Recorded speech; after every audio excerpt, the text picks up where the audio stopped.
Lundi, le Nigeria s'est débarrassé d'Ebola. 42 jours après la confirmation du dernier cas, l'OMS a déclaré ce lundi la fin officielle de l'épidémie au Nigeria. Tout a été maîtrisé grâce à une réaction rapide et efficace des autorités. Au total, 8 personnes ont tout de même été tuées, malheureusement.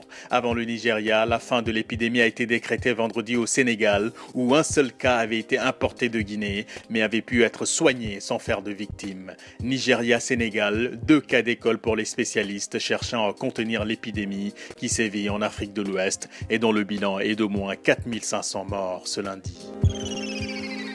Mardi, cette fois, il est sorti du tribunal direction la prison de Pretoria pour sa première nuit derrière les barreaux.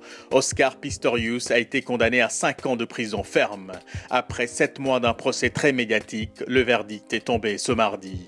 L'athlète paralympique sud-africain est donc reconnu coupable d'homicide involontaire pour le meurtre de sa petite amie d'alors, le mannequin Riva Steenkamp. C'était en 2013, le jour de la Saint-Valentin.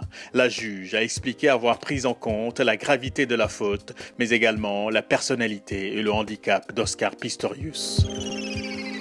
Mercredi, le Canada en état d'alerte. Une fusillade a eu lieu ce mercredi au Parlement canadien et ses abords. Le bilan est d'au moins 2 morts, un soldat et un des assaillants. Il était 10 heures, heure locale, lorsque les premiers coups de feu ont retenti sur la colline du Parlement, un quartier d'Ottawa qui abrite le Parlement canadien. Un homme a fait feu sur un soldat posté devant un monument aux morts en face du Parlement. Les autres assaillants se seraient ensuite rués à l'intérieur où siègent les députés et sénateurs. Une vingtaine de coups de feu ont été échangés à l'intérieur de l'édifice.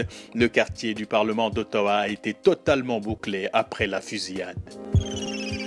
Jeudi, un premier cas d'Ebola a été détecté au Mali. Information du ministère malien de la Santé. Il s'agit d'une petite fille de 2 ans originaire de Kaï dans l'ouest du pays. Elle revenait de Guinée.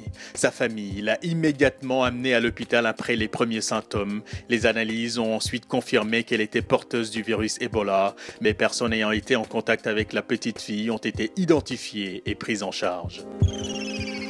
Vendredi, un vaccin contre Ebola dès le mois de décembre prochain. L'espoir est venu ce vendredi de l'Organisation mondiale de la santé.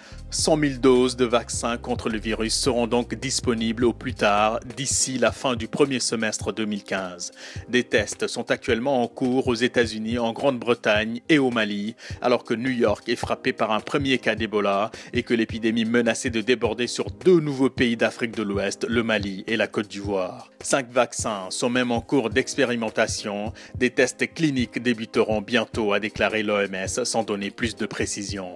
Dans le même temps, l'épidémie continue de faire des ravages. Près de 5000 personnes ont été tuées, notamment en Guinée, en Sierra Leone et au Libéria.